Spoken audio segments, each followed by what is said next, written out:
Welcome once again. The Nigerian electorate were yesterday shocked with the news of presidential hopeful and former governor of Anambra State, Peter Obi, declaring that he had resigned as a member of Nigeria's main opposition party, the PDP, and also withdraw from the presidential primaries. Yes, Peter Obi shared a letter signed by himself and addressed to the national chairman of the party. This has created lots of mixed emotions and new political permutations amongst the people and the electorate. Questions ranging from what prompted what move and also what next for the presidential hopeful. And this morning we have joining us a political analyst and publisher of the Podium International magazine based in the United Kingdom, Ademola Akingbola. Good morning, Mr. Akingbola. Thanks for joining us. Good morning once again. Thank you for having me here. All right, quickly, what's your reaction to Peter Obi leaving the PDP? And from your analysis and the way you've looked at it, did you expect this to happen? Absolutely, absolutely. I'm not shocked. I saw it coming a long time ago. If you look at recent developments in the political landscape, it has almost been certain in the last 2 weeks that none of the parties would zone its presidency to the southeast. The two parties have cleverly dodged the question, with PDP even categorically stating that no zoning. So I think Peter Obi has done what we expected him to do. It's a very smart move by him. Otherwise, it would have been crowded out in PDP. And if you look at the Electoral Act that we have this year, once you contest a party primary and you lose, you cannot switch over to another party.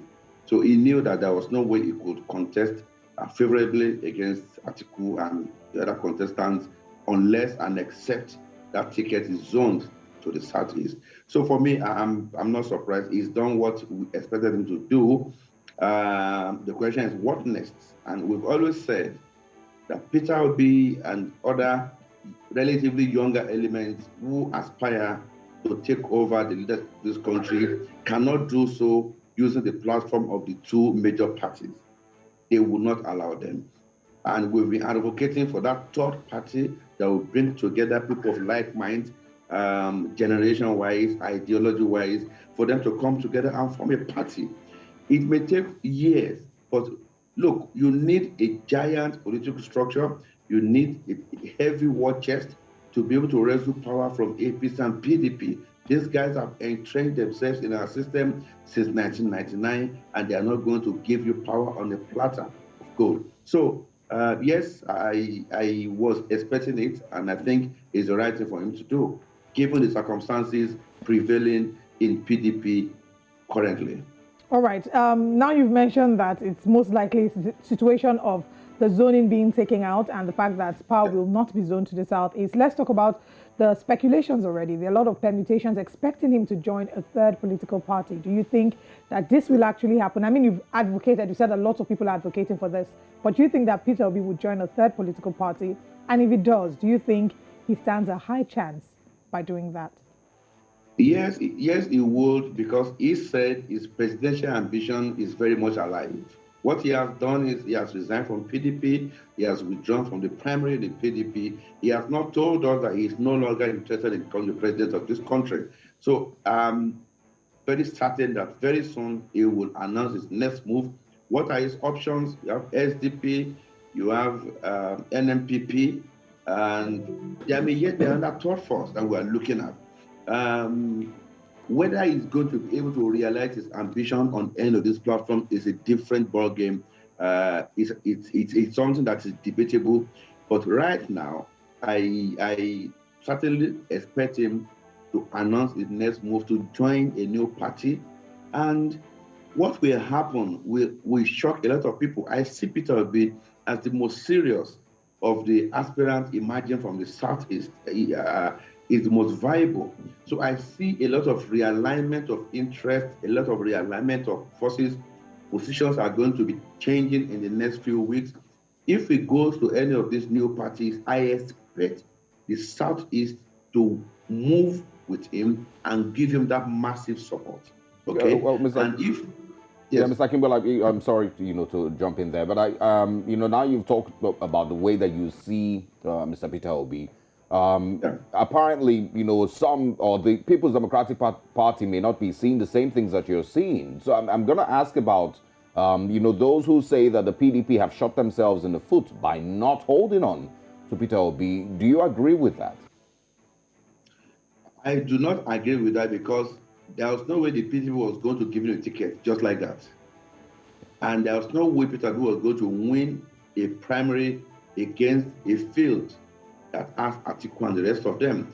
Don't forget that money is the name of the game, unfortunately.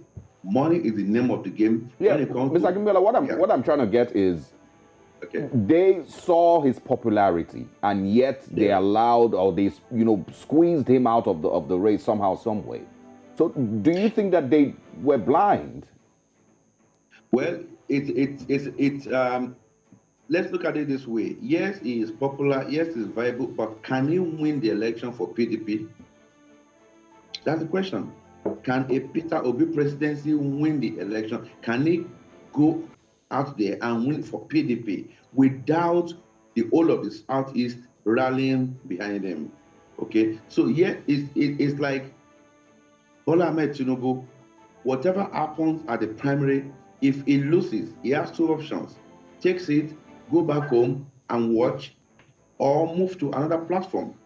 That doesn't mean that the APC will not see that, oh, well, we're about to lose someone that is very valuable to us. But political interest most times overshadow any other thing. Okay? Like I said earlier on, the moment the PDP categorically said they would not be zoning the presidency to any part of the country, I knew that people like Peter Obi would be crowded out of the field. Okay? So, yes, they realize how valuable he is, but to them, can he win an election for them? That is something that we need to discuss. A Peter Obi pairing with someone from the north, maybe, but is he not ready to play second? That's another question. I think these questions are, questions that we would wait to find out the answers in time. Time would be the best answer to give us the answer to the questions as regards what move Peter Obi will be taking next. And we look forward to having you join us again to explore the conversation even further. Thank you so much. Thank you, Mr. Demola, for joining us. You too have a lovely day. Thanks for having me. All right. Bye.